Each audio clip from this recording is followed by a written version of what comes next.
जय श्री हरि भक्तों, आज के इस वीडियो में जानिए साल 2025 में योगिनी एकादशी कब है। साथ में जानेंगे तिथि, शुभ मुहूर्त और एकादशी की पुण्यमयी कथा।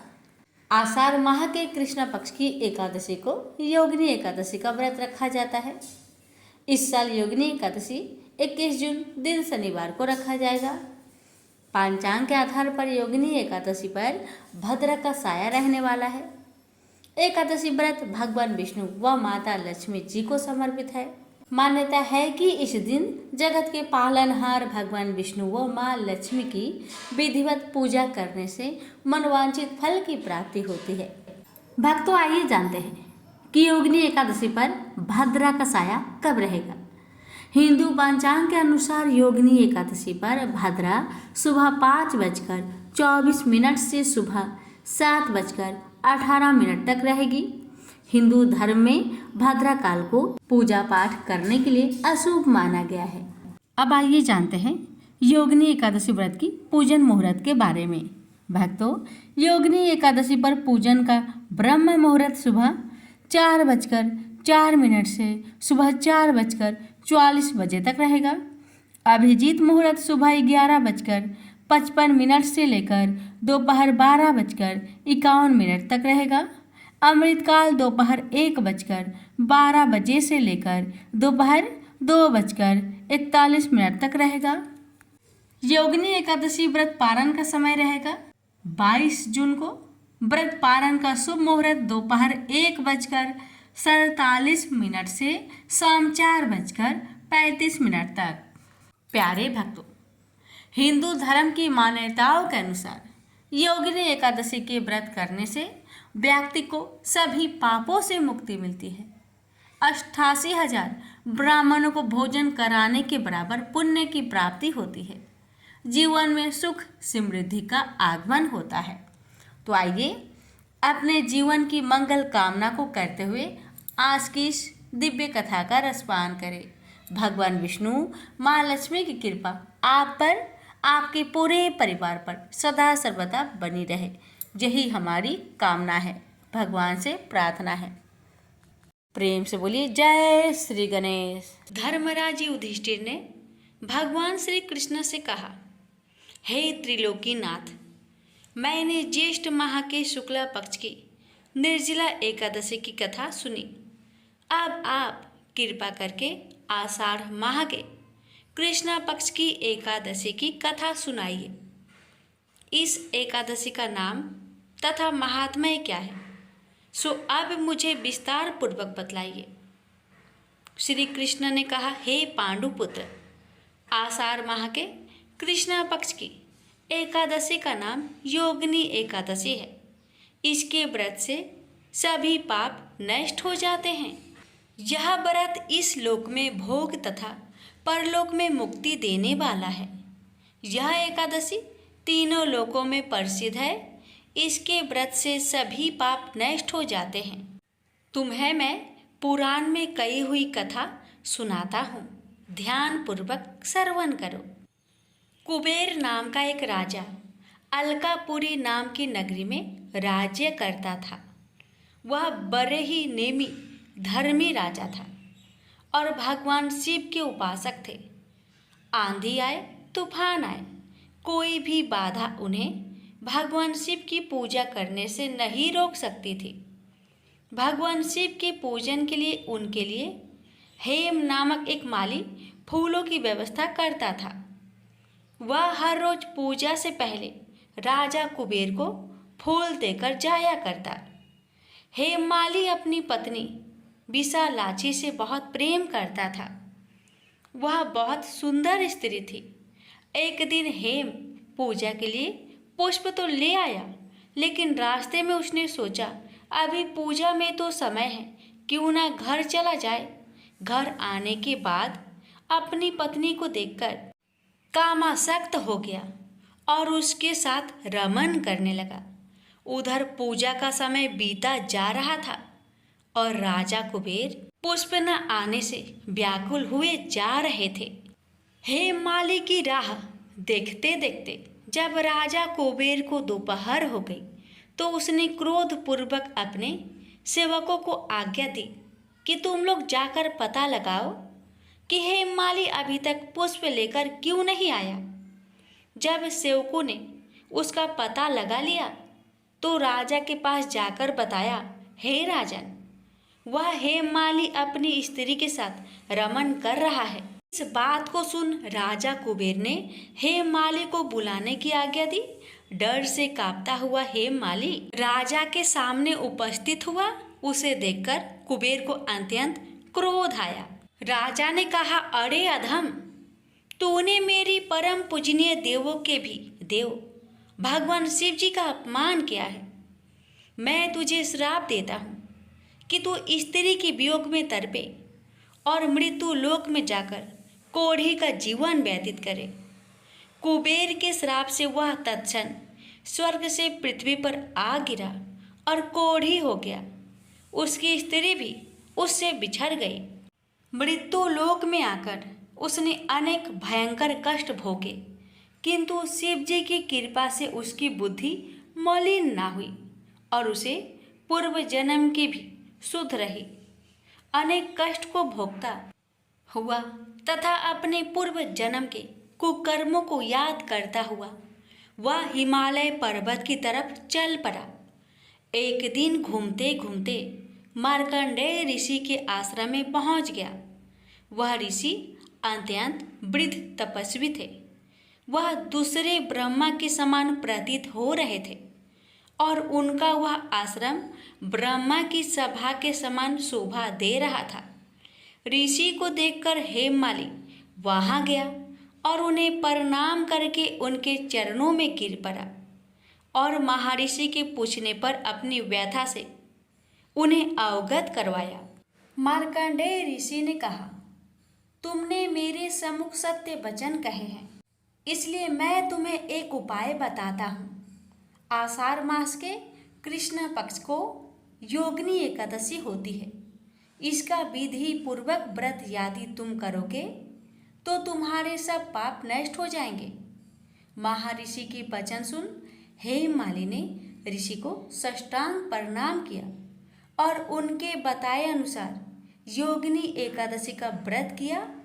इस प्रकार उसे अपने श्राप से छुटकारा मिला और वह फिर से अपने वास्तविक रूप में आकर अपनी स्त्री के साथ सुख से रहने लगा। भगवान श्री कृष्ण कहते हैं, हे राजन, इस योगिनी एकादशी की कथा का फल 88,000 ब्राह्मणों को भोजन कराने के बराबर है। इसके व्रत से सभी पाप नष्ट हो जाते हैं और अंत में मोक्ष प्राप्त करके प्राणी स्वर्ग का अधिकारी बनता है। प्रेम से बोलिए जय श्री हरि। एक बुढ़िया माँ एक बार 11 माता का व्रत रखी। बड़ी ही भाव भक्ति से पूजा अर्चना की। उन्हें वृद्ध अवस्था में क्या बाधा थी, वो तो अपने पुत्र पौत्रों की सुख सुविधा के लिए व्रत रखने लगी। वे दिन भर तो जरा कठोर मन करके अपनी प्यास को रख रही। दिन में पूजा पाठ किया, कथा सुनी और पंडित जी को मिट्टी के पात्र में भरकर पानी और ऋतुफल दान दिया। दोनों भर भर कर बूरा वितरण किया। उन्हें गर्मी के कारण बहुत बेचैनी हो रही थी। इस कारण से बड़ी देर तक पानी में पड़ी रही और पानी की कुल्ला करती रही, मुंह धोती रही। तब कहीं थोड़ा बहुत धैर्य बंध पाया। धूप तो तेज पड़ रही थी, इस कारण बार बार मुंह सूख रहा था। बूढ़ी माँ बहुत बेचैन हो रही थी। एक बुढ़ापा और दूसरे ये भयंकर गर्मी। वृद्ध अवस्था की स्थिति तो कुछ दूसरे ही प्रकार की होती है। ऐसे तैसे रो धो के दिन कट पाया। अब पहाड़ सी रात सामने थी। उसका काटना बड़ा ही कठिन दिखाई दे रहा था। खटिया पर पड़े शांति नहीं मिल रही थी। वे बार बार करवट बदल रही थी। अनेक बार वो बाहर जाती और भीतर आती। उन्हें घर के अंदर शांति नहीं थी। वे पड़ी पड़ी एकादशी माता का स्मरण करती रही। वे कहती रही कि हे माता जी, आप मेरी लाज रखेगा, आप ही मुझे शक्ति दे दीजिएगा जिससे मैं भली भांति आपका व्रत कर सकूं। और ये पहाड़ सी रात शांतिपूर्वक व्यतीत हो सके। प्यास के कारण बूढ़ी माँ की बेचैनी तो बढ़ ही रही थी। उन्होंने धैर्य रखने का बहुत प्रयास किया, किंतु सहनशीलता की सीमा टूट गई और वे घबराकर एकदम चिल्ला पड़ी। बोली, बचाओ बचाओ बचाओ। अम्मा का चिल्लाना सुनकर परिवार भर के नर नारी, बच्चे और पड़ोसी एकत्रित होकर बूढ़ी अम्मा की खटिया के समीप पहुंच गए। सबने पूछा, अम्मा जी, आपको क्या हो गया? आप क्यों चिल्ला पड़ी हैं? आप इस वृद्धावस्था में ये कठिन व्रत क्यों कर रही हैं? अम्मा जी ने कहा, शक्ति से ही भक्ति होती है। थोड़ी ही देर में वे फिर से बोली कि अरे, हमारे प्राण तो ही निकल जा रहे हैं। मेरी छाती पर ठंडे पानी का घड़ा रख दीजिए। नातियों ने दादी की छाती पर ठंडे पानी का पात्र रख दिया। तब कहीं उन्हें थोड़ा बहुत आराम मिला और थोड़ी देर के लिए उन्होंने अपनी आंखें बंद कर ली। एकादशी माता ने सोचा कि ये बूढ़ी अम्मा है तो बहुत कठोर, जरा जाकर उसकी परीक्षा लेनी चाहिए। वे आधी रात को मुर्गा बनकर टेर लगाने लगी। मुर्गा की आवाज़ सुनकर दादी जल्दी से उठी और बाहर जाकर आसमान की ओर देखा, किंतु आसमान में कहीं उन्हें प्रातःकालीन तारा दिखाई नहीं दिया। वे सोचने लगी कि ये मुर्गा क्यों और कैसे बोल गया है। वे तो आधा रात मालूम प्रतीत होता है। उन्हें प्यास तो बहुत लग ही रही थी। थोड़ा बहुत उनका मन भी विचलित होने लगा था, किंतु अंत में उन्होंने दृढ़ निश्चय किया कि मैं अब व्रत को पूर्ण करके ही छोड़ूंगी, चाहे कुछ भी हो जाए, मेरा प्राण ही क्यों ना निकल जाए। ये सोचकर फिर वे खटिया पर शिथिल होकर सो गई। थोड़ी ही देर में एकादशी माता ने उनकी फिर से परीक्षा लेनी चाहिए। एक छोटी सी बालिका एक गिलास में शरबत लेकर उनके सिरहाने खड़ी हो गई और जोर से बोली, दादी जी, सवेरा हो गया, हाथ मुंह धोकर शरबत पी लीजिएगा। पहले तो शरबत का गिलास देखकर उनका मन ललचाने लगा, किंतु अचानक व्रत का स्मरण हो आया और उन्होंने सोचा कि मैं किसी भी प्रकार से अभी शरबत नहीं पी सकती हूँ, और वे शांतिपूर्वक अपनी खटिया पर लेट गई।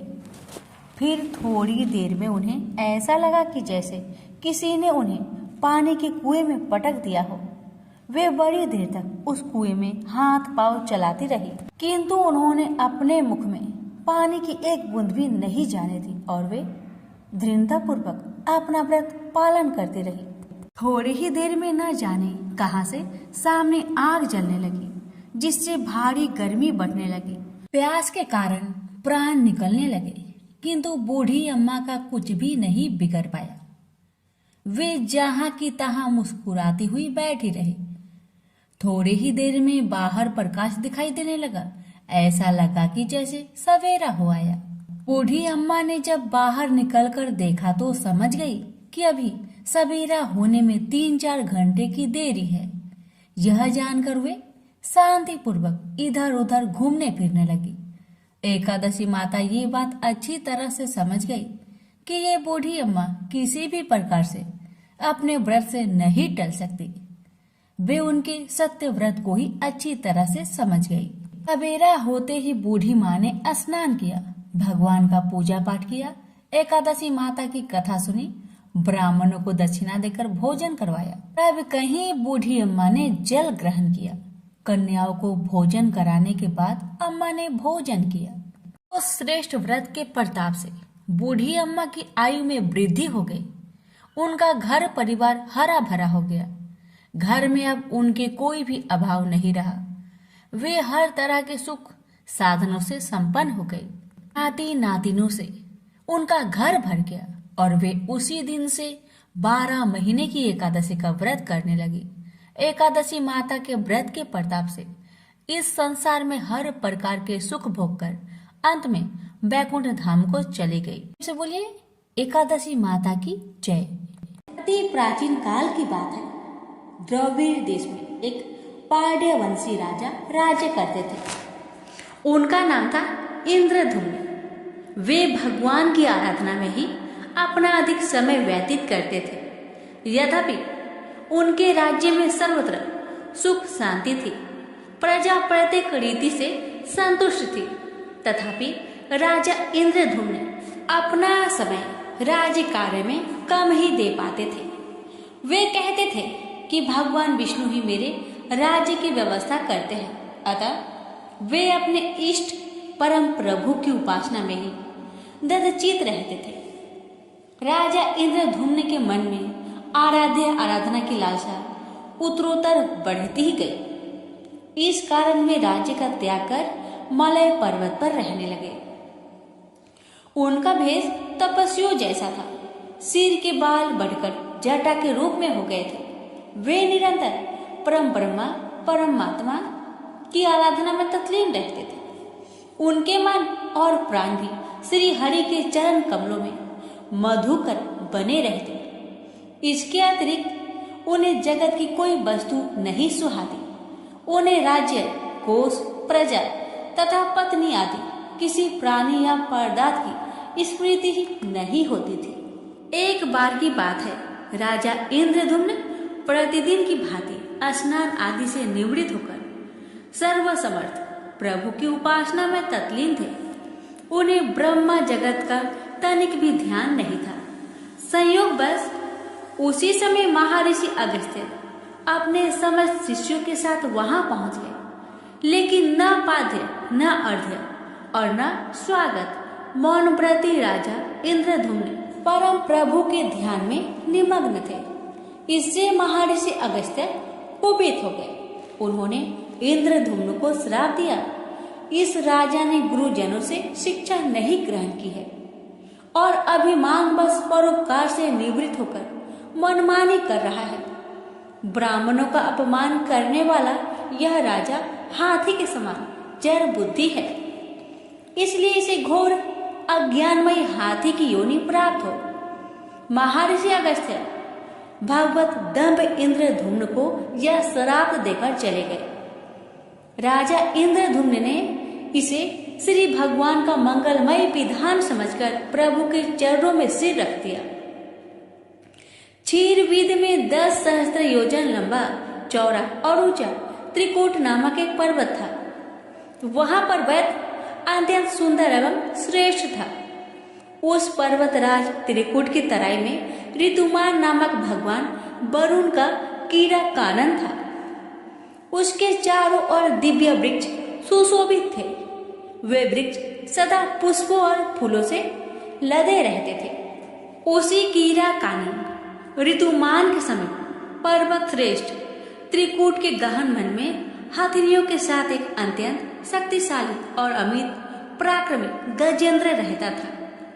एक बार की बात है, गजेंद्र अपने साथियों सहित तृष्णाधिक्य से व्याकुल हो गया। वह कमल की गंध से सुगंधित वायु को सुनकर चिताक्षर विशाल सरोवर के तट पर जा पहुंचा। गजेंद्र ने उस सरोवर के निर्मल, शीतल और मीठे जल में प्रवेश किया। पहले तो उसने जल पीकर अपनी तृष्णा बुझाई, फिर जल में स्नान कर अपना श्रम दूर किया।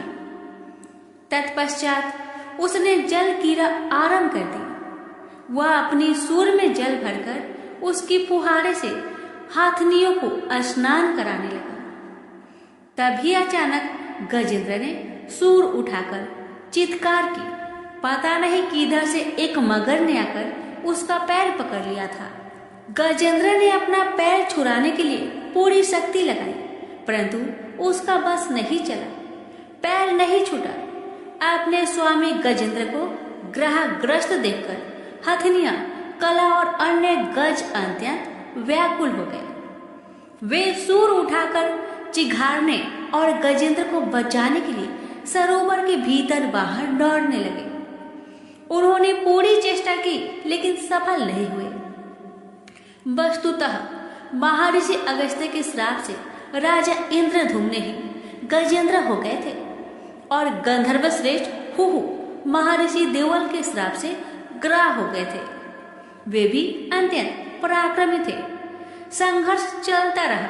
गजेंद्र स्वयं को बाहर खींचता और ग्राह गजेंद्र को भीतर खींच ले जाता। सरोवर का निर्मल जल गंदला हो गया था। कमल दल छत बिछत हो गए। जल जंतु व्याकुल हो उठे। गजेंद्र और ग्राह का संघर्ष 1 सहस्त्र वर्ष तक चलता रहा। दोनों जीवित रहे। यह दृश्य देखकर देवगन चकित हो गए। अंततः गजेंद्र का शरीर शिथिल हो गया। उसके शरीर में शक्ति और मन में उत्साह नहीं रहा, परंतु जलचर होने के कारण ग्राहक की शक्ति में कोई कमी नहीं आई। उसकी शक्ति बढ़ गई। वह नवीन उत्साह से अधिक शक्ति लगाकर गजेंद्र को खींचने लगा। असमर्थ गजेंद्र के प्राण संकट में पड़ गए। उसकी शक्ति और पराक्रम का अहंकार चूर चूर हो गया। वह पूर्णतया निराश हो गया, किंतु पूर्व जन्म के निरंतर भागवत आराधना के फलस्वरूप उसे भागवत स्मृति हो आई। उसने निश्चय किया कि मैं कराल काल के भय से चराचर प्राणियों के शरण में सर्वसमर्थ प्रभु की शरण ग्रहण करता हूँ। इस निश्चय के साथ गजेंद्र मन को एकाग्र कर पूर्व जन्म में सीखे श्रेष्ठ स्रोत द्वारा परम प्रभु की स्तुति करने लगा। गजेंद्र की स्तुति सुनकर सर्वात्मा सर्वदेव रूप भगवान विष्णु प्रकट हो गए। गजेंद्र को पीड़ित देखकर भगवान विष्णु गरुड़ पर आरूढ़ होकर अत्यंत शीघ्रता से उक्त सरोवर के तट पर पहुंचे। जब जीवन से निराशा तथा पीड़ा से छटपटाते गजेंद्र ने हाथ में चक्र लिए गरुड़ारूढ़ भगवान विष्णु को तीव्रता से अपनी ओर आते देखा। उसने कमल का एक सुंदर पुष्प अपनी सूर में लेकर ऊपर उठाया और बड़े कष्ट से उसने कहा, नारायण जगत गुरु भगवान, आपको नमस्कार है। गजेंद्र को अत्यंत पीड़ित देखकर भगवान विष्णु गरुड़ की पीठ से कूद पड़े और गजेंद्र के साथ ग्राह को भी सरोवर से बाहर खींच लाए और तुरंत अपने तीक्ष्ण चक्र से ग्राह का मुख फाड़कर गजेंद्र को मुक्त कर दिया। ब्रह्मा आदि देवगण श्री हरि की प्रशंसा करते हुए उनके ऊपर स्वर्ग सुमनों की वृष्टि करने लगे। सिद्ध और ऋषि महर्षि परम ब्रह्मा भगवान विष्णु का गुणगान करने लगे। ग्राह दिव्य शरीरधारी हो गया। उसने विष्णु के चरणों में सिर रखकर प्रणाम किया और भगवान विष्णु के गुणों की प्रशंसा करने लगा। भगवान विष्णु के मंगलमय वरद हस्त के स्पर्श से पाप मुक्त होकर अभिशप्त हुहु गंधर्व ने प्रभु की परिक्रमा की और उनके त्रिलोक्य बंदित चरण कमलों में प्रणाम कर अपने लोक को चला गया। भगवान विष्णु ने गजेंद्र का उद्धार कर उसे अपना पार्षद बना लिया। गंधर्व सिद्ध और देवगण उनकी लीला का गान करने लगे। गजेंद्र की स्तुति से प्रसन्न होकर भगवान विष्णु ने सबके समक्ष कहा, प्यारे गजेंद्र, जो लोग ब्रह्म मुहूर्त में उठकर तुम्हारी की हुई स्तुति से मेरा स्तवन करेंगे, उन्हें मैं मृत्यु के समय निर्मल बुद्धि का दान करूंगा। यह कहकर भगवान विष्णु ने पार्षद रूप में गजेंद्र को साथ लिया और गरुड़ारूढ़ होकर अपने दिव्य धाम को चले गए। तो प्रेम से बोलिए लक्ष्मी नारायण की जय। एक समय रघुदास नाम के भगवान रामचंद्र के एक महान भक्त थे। वह पुरी में जगन्नाथ मंदिर के सिंह द्वार के पास एक बड़ी छतरी के नीचे रहते थे। एक बार जब वह भगवान जगन्नाथ के दर्शन करने गए तो उन्होंने जगन्नाथ की वेदी पर राम, लक्ष्मण और सीता को देखा। उस दिन से उन्हें विश्वास हो गया कि भगवान जगन्नाथ भगवान रामचंद्र से भिन्न नहीं है। एक बार रघु ने भगवान जगन्नाथ के लिए एक अच्छी माला तैयार की और पुजारी को भगवान को चढ़ाने के लिए दी, लेकिन पुजारी इसे चढ़ाना नहीं चाहता था क्योंकि रघु ने केले के पेड़ की छाल से बनी डोरी का इस्तेमाल किया था। उस समय जगन्नाथ के मंदिर में ऐसी चीजों का प्रयोग वर्जित था। रघु को बहुत दुख हुआ कि उनकी माला भगवान जगन्नाथ को नहीं चढ़ाई गई। वह बहुत उदास महसूस करते हुए मंदिर के बाहर चला गया। बाद में दिन में पुजारी शाम की आरती समाप्त कर रहा था। भगवान के शयन करने से पहले पुजारी उन्हें एक विशेष पोशाक पहनाते हैं जिसे बड़ा श्रृंगार वैसा कहा जाता है। भगवान को श्रृंगारित करने के बाद पुजारी ने उनके शरीर को फूलों से सजाना शुरू कर दिया, लेकिन उसे आश्चर्य हुआ कि उसने जो कुछ भी किया भगवान के शरीर पर एक भी फूल नहीं बचा। भगवान किसी भी फूल को स्वीकार नहीं करेंगे। सभी पुजारी यह सोचकर बहुत चिंतित हो गए कि अवश्य ही उन्होंने कोई अपराध किया है, लेकिन यह क्या हो सकता था। उन सभी ने निर्णय लिया कि यह समझने की कोशिश करने के लिए कि उन्होंने क्या अपराध किया है, वे सभी मंदिर में सोएंगे और तब तक उपवास करेंगे जब तक भगवान उनके सपने में आकर उनके अपराध के बारे में सूचित नहीं कर देते। निश्चित रूप से उसी रात भगवान जगन्नाथ मुख्य पुजारी के सामने आए और उनसे कहा, मेरे भक्त रघुदास मेरे लिए एक फूल का माला लाए थे। उन्होंने इसे बहुत प्यार और भक्ति के साथ तैयार किया। आपने बाहरी विशेषता देखी, माला को उन्होंने मुझे देने से मना कर दिया। आप देख नहीं सकते कि उन्होंने कितनी अच्छी माला तैयार की है। उन्होंने इसे प्रेम और भक्ति से पिरोया। आप मेरा भक्त मेरी सेवा से वंचित होकर अपने घर में माला रखकर पड़ा हुआ है, उसके सामने माला पहनाओ। उसने कुछ भी नहीं खाया है और लगातार रो रहा है। वह अभी तक सोया नहीं है। जब तक मेरे भक्त की इच्छा पूरी नहीं हो जाती, मैं आपसे कोई माला कैसे स्वीकार कर सकता हूँ और कैसे मैं शांति से सो सकता हूँ। तुरंत प्रधान पुजारी जाग गया और उसने अन्य पुजारियों को सारी बात बताई। तब वे सभी रघुदास के पास गए और अपना अपराध समझाया और उनसे अपनी माला भगवान जगन्नाथ को देने के लिए कहा। यह सुनकर रघुदास बहुत प्रसन्न हुए कि भगवान इतने दयालु हैं कि वे स्वयं उनकी माला स्वीकार करने की प्रतीक्षा कर रहे हैं। रघुदास परम आनंद में थे।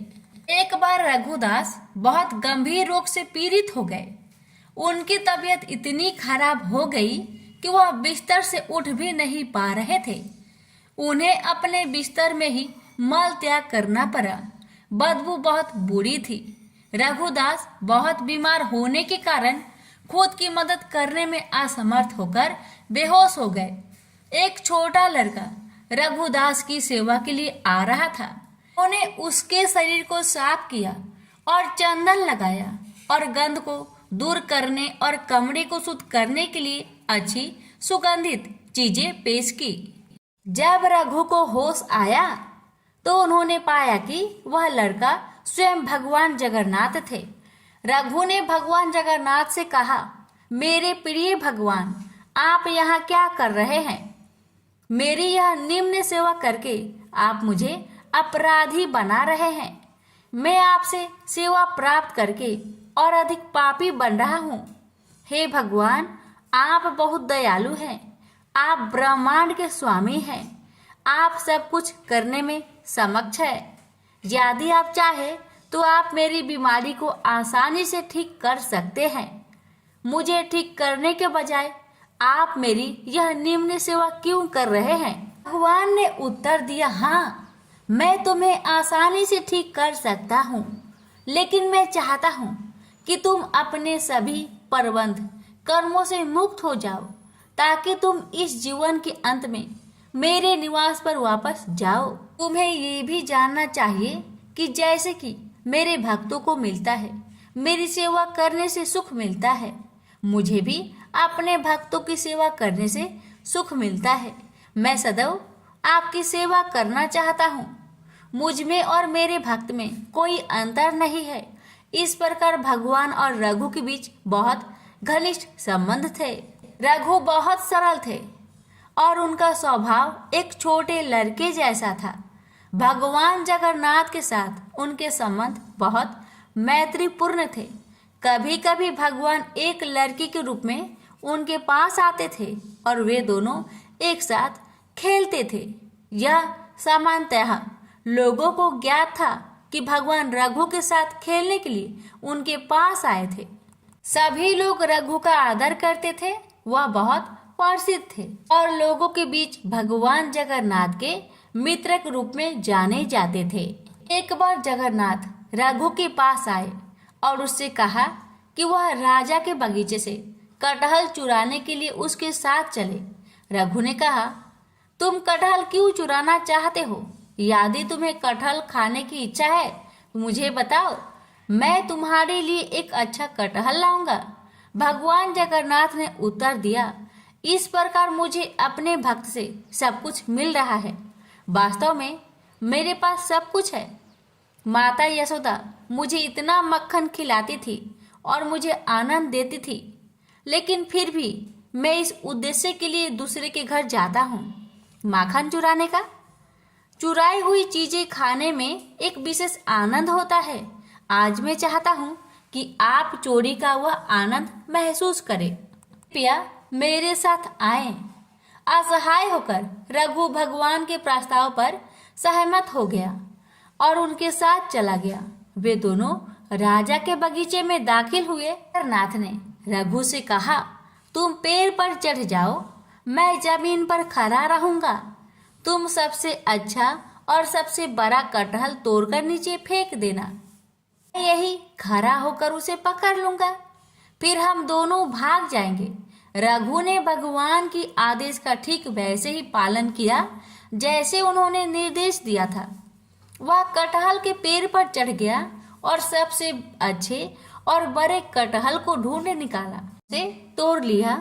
जगन्नाथ उसने पुकारा, क्या आप तैयार हैं? जगन्नाथ ने उत्तर दिया, हाँ मैं तैयार हूँ, फेंक दो।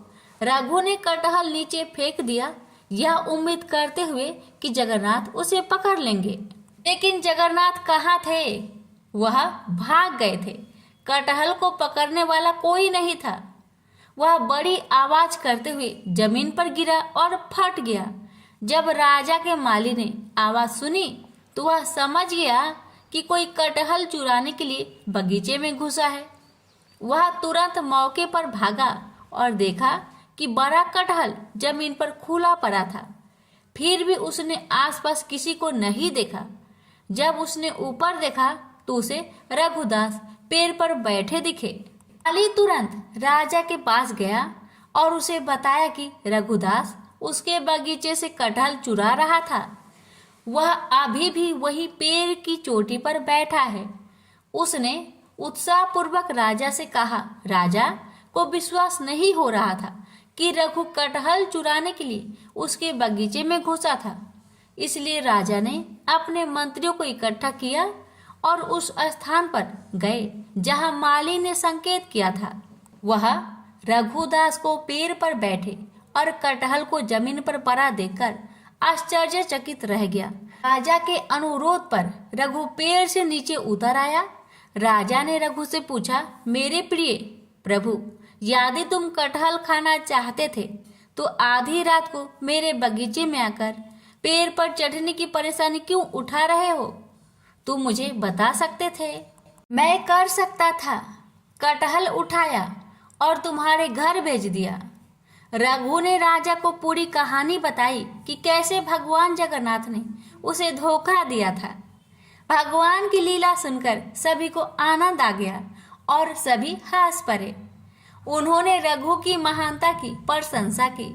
इस प्रकार मित्रता की मुद्रा में रघु भगवान जगन्नाथ के साथ लीलाएं करते। एक भक्त ने भगवान जगन्नाथ के साथ रघुदास की एक लीला का प्रदर्शनी वर्णन किया। एक बार रथ यात्रा के दौरान भगवान ने रथ पर स्थान ग्रहण किया था। राजा द्वारा सड़क साफ करने के बाद रथ चलने के लिए सब कुछ तैयार था। हजारों लोगों ने रस्सी खींची लेकिन रथ आगे नहीं बढ़ा। स्थिति को देखते हुए ब्रिटिश साहिवा ने रथ को खींचने के लिए एक शक्तिशाली हाथी की व्यवस्था की, फिर भी रथ नहीं हिलेगा। साहिवा ने रघुदास से कहा, रघुदास जी, यह कैसे भगवान है? मैंने हाथियों को लगा रखा है, फिर भी यह रथ नहीं चलेगा। यह सुनकर रघु रथ पर चढ़ गए और भगवान जगन्नाथ के निकट गए। उसने प्रभु के कान में कहा, तुरंत रथ चलने लगा। यह देखकर साहेबा आश्चर्यचकित रह गए। उन्होंने रघुदास से कहा, आप पूर्ण हैं और आपके भगवान भी पूर्ण हैं। रघुदास जहाँ भी रहते थे, प्रसाद से भरा बर्तन किसी के भी लेने के लिए बाहर छोड़ देते थे। वह उसी बर्तन से प्रसाद लेता था जिसे पशु पंछी लेते थे। यह उनका अद्भुत स्वभाव था। वह भगवान जगन्नाथ को बहुत प्रिय थे। जयराम सिंघारी वर्तमान समय में उपासकों के समाज में सबसे विद्वान व्यक्तित्वों में से एक माने जाते थे। उनके पास कोई शैक्षणिक डिग्री या डिप्लोमा नहीं था, लेकिन उन्हें भारत के प्राचीन महाकाव्यों का गहन ज्ञान था। भारत के विभिन्न हिस्सों से आने वाले कई लोग उन्हें अपने आध्यात्मिक मार्गदर्शक के रूप में मानते थे। उन्होंने केवल महाप्रसाद खाया, जो भगवान जगन्नाथ को चढ़ाए जाने वाला चावल का भोग है। एक दिन किसी कारणवश उसके बेटे उसे मंदिर से नहीं लाए। हालांकि उसने पूरे दिन कुछ भी नहीं खाया था, फिर भी उसने कभी अपनी भूख प्रकट नहीं की। केवल उसकी पत्नी को पता था। जब वह उदास लग रही थी, सिंघारी ने उसे सत्वना दी। वह देगा, वह भेजेगा, लेकिन आधी रात को कौन देगा? सब सो गए, उसकी पत्नी भी। कुछ देर बाद दरवाजे पर हल्की सी दस्तक हुई। दरवाजा खुलने पर बूढ़े व्यक्ति को एक केले का पत्ता मिला, जिसमें 7 प्रकार के मंदिर के केक थे। कोई नहीं था। अगली सुबह जब उसने यह घटना बताई तो किसी ने उस पर विश्वास नहीं किया। पूरे दिन भगवान जगन्नाथ का यह चमत्कार लोगों के मन में छाया रहा। अगली रात सिंघारी को सपने में आवाज आई, क्या तुमने वह सब कुछ खा लिया जो दिया गया था? प्रेम से बोलिए जगन्नाथ भगवान की जय। एक समय की बात है। एक भाई बहन रहते थे। बहन का नियम था कि वह अपने भाई का चेहरा देखे ही खाना खाती थी। हर रोज सुबह उठती थी और जल्दी जल्दी घर का सारा काम काज करके अपने भाई का मुख देखने के लिए उसके घर से निकल जाती। एक दिन रास्ते में एक पीपल पेड़ के नीचे गणेश जी की मूर्ति रखी हुई थी। उसने भगवान के सामने हाथ जोड़कर कहा कि मेरे जैसा अमर सुहाग और मेरे जैसा अमर पिहर सबको दीजिए। यह कहकर वह आगे बढ़ जाया करती थी। हर दिन का उसका यही नियम था। जंगल के झाड़ियों के कांटे उसके पैरों में चुभा करते थे। एक दिन बहन भाई के घर पहुंची और भाई का मुख देखकर बैठ गई तो भाभी ने पूछा, पैरों में क्या हो गया है ननद जी? यह सुनकर उसने भाभी को जवाब दिया कि रास्ते में जंगल की झाड़ियों से गिरे हुए कांटे मेरे पाँव में चुभ जाते हैं। जब वह वापस अपने घर आ गई तब भाभी ने अपने पति से कहा कि रास्ते को साफ करवा दो। हमारी ननद यानी कि आपकी बहन झाड़ियों के रास्ते से आती है तो उसके पाँव में बहुत सारे कांटे चुभ जाते हैं। पत्नी की इतना बात सुनते ही भाई तुरंत उठा और हाथों में कुल्हाड़ी लेकर सारी झाड़ियों को काटकर रास्ता साफ कर दिया।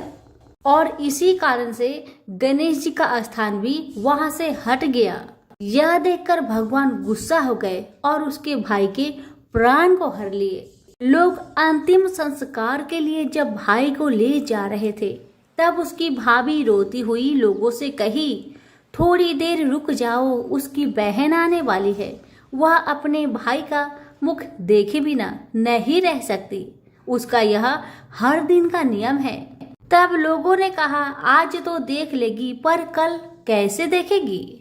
रोज के दिन की तरह बहन अपने भाई का मुख देखने के लिए जंगल में निकल दी। जब जंगल में उसने देखा कि सारा रास्ता साफ किया हुआ है तब वह आगे बढ़ी तो उसने देखा कि सिद्धि विनायक को भी वहां से हटा दिया गया है। तब उसने जाने से पहले गणेश जी को एक अच्छे स्थान पर रखकर उन्हें स्थान दिया और हाथ जोड़कर बोली, हे गणेश महाराज, मेरे जैसा अमर सुहाग और मेरे जैसा अमर पिहर सबको देना। और फिर इतना कहकर आगे निकल गई। लड़की की बात सुनकर भगवान गणेश सोच में पड़ गए, अगर मैं इसका नहीं सुना तो मुझे कौन मानेगा, हमें कौन पूजेगा। तब सिद्धि विनायक ने उसे पीछे से आवाज दिया कि बेटी, इस खेजड़ी की 7 पत्तियां ले जा और उसे कच्चे दूध में घोलकर भाई के ऊपर छींटा मार देना, वह उठकर बैठ जाएगा। यह सुनकर जब बहन पीछे मुड़ी तो उसने देखा कि वहां तो कोई नहीं है, लेकिन फिर भी उसके दिल से आवाज आई, जो मैंने सुना वैसे ही करती हूँ, देखा जाए क्या होता है। इतना सोचकर वह 7 खेजड़ी की पत्तियां लेकर अपने भाई के घर पहुंची। उसने देखा वहां कई लोग बैठे हुए हैं। भाभी बैठी रो रही है और पास में ही भाई का लाश रखा हुआ है। तब उसे रास्ते में जो आवाज सुनाई दी थी वही बात याद आई और उसने वैसा ही किया जैसे उसने सुना था। उसने खेजड़ी के 7 पत्तियों को बताए हुए नियम के तहत भाई के ऊपर इस्तेमाल किया। तब उसका भाई उठकर बैठ गया। भाई बोला बहन से, मुझे तो बहुत ही गहरी नींद आ गई थी। तब बहन बोली यह नींद किसी दुश्मन को भी ना आए, और उसने सारी बात अपने भाई को बता दी। हे गणेश महाराज, जैसे आपने उस बहन की सुनी वैसे ही कहानी कहने वाले, हुक्कारे भरने वाले सभी की परिवार की सुनना और सभी के परिवार की रक्षा करना। सभी प्रेम से बोलिए गणेश महाराज की जय हो। सभी व्रत में सुनी जाने वाली लपसी तपसी की कथा। एक लपसी था, एक तपसी था। तपसी हमेशा भगवान की तपस्या में लीन रहता था। लपसी रोजाना 1.25 सेर की लापसी बनाकर भगवान का भोग लगाकर जीम लेता था। एक दिन दोनों लड़ने लगे। तपसी बोला मैं रोज भगवान की तपस्या करता हूँ इसलिए मैं बड़ा हूँ। लपसी बोला मैं रोज भगवान को 1.25 सेर लापसी का भोग लगाता हूँ इसलिए मैं बड़ा हूँ। नारद जी वहां से गुजर रहे थे। दोनों को लड़ता देखकर उनसे पूछा कि तुम क्यों लड़ रहे हो। तपसी ने खुद के बड़ा होने का कारण बताया और लपसी ने अपना कारण बताया। नारद जी बोले तुम्हारा फैसला मैं कर दूंगा। दूसरे दिन लपसी और तपसी नहाकर अपनी रोज की भक्ति करने आए तो नारद जी ने छुपकर 1.25 करोड़ की एक अंगूठी दोनों के आगे रख दिए। तपसी की नजर जब अंगूठी पर पड़ी तो उसने चुपचाप अंगूठी उठाकर अपने नीचे दबा लिया। तपसी की नजर अंगूठी पर पड़ी लेकिन उसने ध्यान नहीं दिया। भगवान को भोग लगाकर लापसी खाने लगा। नारद जी सामने आए तो दोनों से पूछा कि कौन बड़ा है। तो नारद जी ने तपसी से खड़ा होने को कहा। वो खड़ा हुआ तो उसके नीचे दबी अंगूठी दिखाई पड़ी। नारद जी ने तपसी से कहा तपस्या करने के बाद भी तुम्हारी चोरी करने की आदत नहीं गई, इसलिए लपसी बड़ा है और तुम्हें तुम्हारी तपस्या का कोई भी फल नहीं मिलेगा।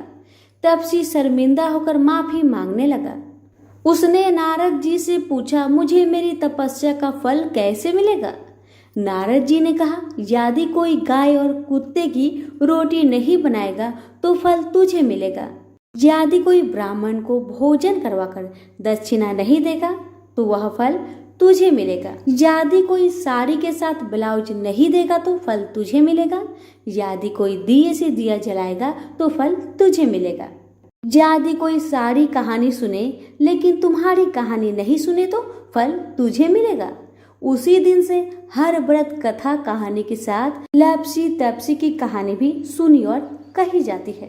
प्रेम से बोलिए लक्ष्मी नारायण की जय। एक समय एक मेढक व मेढकी का जोड़ा था। इनमें से मेढकी हमेशा भगवान विनायक यानी गणेश जी की पूजा अर्चना करती थी। उन्हीं का नाम हर समय जपती रहती थी। यह देखकर मेढक को गुस्सा आता। एक बार उसने गुस्से में मेढकी को कहा कि तू पापी है जो हर समय पर पुरुष का नाम लेती है। इस पाप को करना बंद कर। धमकी भी दी यदि आज के बाद विनायक जी का नाम लिया तो वह उसका सिर फोड़ देगा। कथा के अनुसार मेढक की इस बात से गणेश जी उससे नाराज हो जाते हैं। इसके बाद एक दिन राजा की एक दासी आती है और दोनों मेढक मेढकी जिस पानी में रहते हैं उसे एक पात्र में डालकर ले जाती है, जहां वह उस पानी को चूल्हे पर चढ़ा देती है। तभी मेढकी तो भगवान गणेश का नाम लेने से उबलते पानी में भी कष्ट नहीं पाती, लेकिन मेढक दर्द से करा उठता है।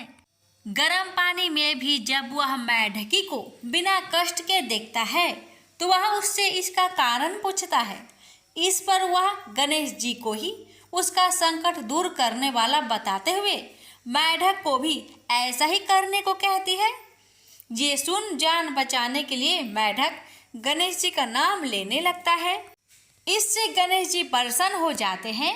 कुछ देर में ही दो सांड लड़ते हुए वहां पहुंचते हैं और चूल्हे पर चढ़े पानी के पात्र को गिरा देते हैं, जिससे मेढक व मेढकी दोनों उस संकट से मुक्त होकर नदी की पाल में गिर जाते हैं। कथा के अंत में सबके साथ ये कहा जाता है कि गणेश जी महाराज ने जिस तरह मेढक व मेढकी का संकट दूर किया, वैसे ही वे सबका कष्ट दूर करें।